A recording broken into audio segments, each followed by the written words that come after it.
un fragment de la pensée d'Héraclite affirme « Le temps est un enfant qui joue en déplaçant les pions, la royauté d'un enfant ».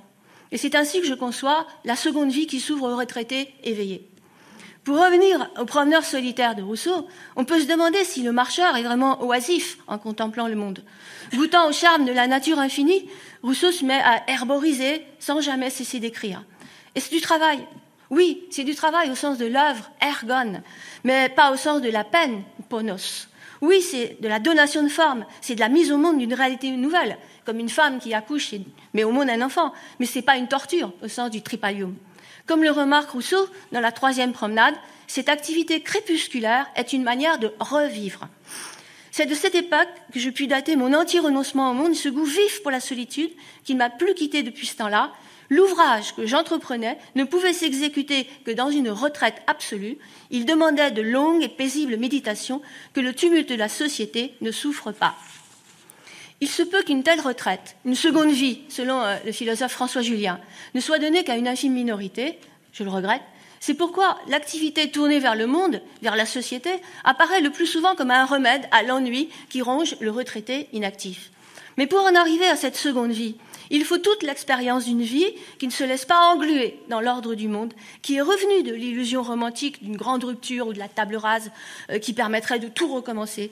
On ne refait pas sa vie. On ne peut pas la rejouer comme on relance des dés ou comme on rebat des cartes. Il y a d'ailleurs pour cela, pour celui qui ne croit pas à une autre vie, ce qui est mon cas, alors dans le déroulement de cette seule et unique vie, ne peut-on pas prendre assez de distance pour, en nous écartant des ornières du ressassement quotidien, commencer enfin à exister?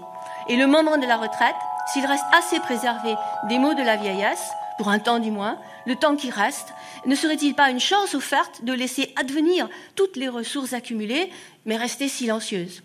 Le temps de la vie lucide est dégagé des lourdeurs de la nécessité. C'est ainsi que François Julien s'interroge sur cette possibilité pour me demander si un nouveau début ne peut avoir lieu dans la vie, sans qu'on ait à invoquer d'ailleurs ni d'espérance, sans céder à la tentation d'introduire quelques ruptures d'expérience impossibles à légitimer. Je peux, sans retomber dans la vieille mythologie d'un effacement du passé, etc., dans quelle mesure pourrais-je recommencer à vivre, mais dans la continuité même de ma vie? Cette seconde vie ne peut être que cette vie-ci, dès lors qu'il n'est pas d'autre vie, en même temps qu'elle s'en dissocie suffisamment en se prolongeant, de sorte qu'un nouveau départ puisse s'esquisser, que quelque chose de notre vie puisse se rejouer. Sommes-nous conviés à une vie d'anachorète dans lequel la contemplation spirituelle, bien mieux que la jouissance hédoniste, style Ibiza, nous dégage de la vanité du monde? Non, pas tout à fait. Si la seconde vie est libérée de la société du travail, elle est libérée de la contrainte du labeur ou du ponos grec, ce qui donne de la peine. L'exercice de la réflexion, de la libre pensée, relève moins d'une paresseuse oisiveté que du loisir actif, de l'osium, de ce qui est fait gratuitement pour soi et non pour être négocié.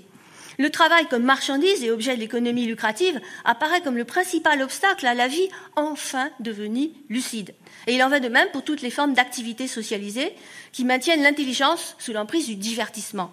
Contre l'oubli d'exister, je conclurai par des mots de Sénèque, qui fait l'éloge du loisir actif, nommé osium par les Romains et scolè par les Grecs.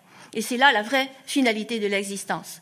Je cite Sénèque, « Les cirques où tant de mains applaudissent nous encouragent au vice, quand nous ne tenterions nul autre moyen de salut, la retraite, par elle-même, profiterait encore. On vaut mieux quand on est seul. Et puis, cette retraite, ne peut-on la trouver auprès des hommes les plus vertueux et choisir un modèle sur lequel on règle sa vie, ce qui, sans loisir, ne saurait se faire. »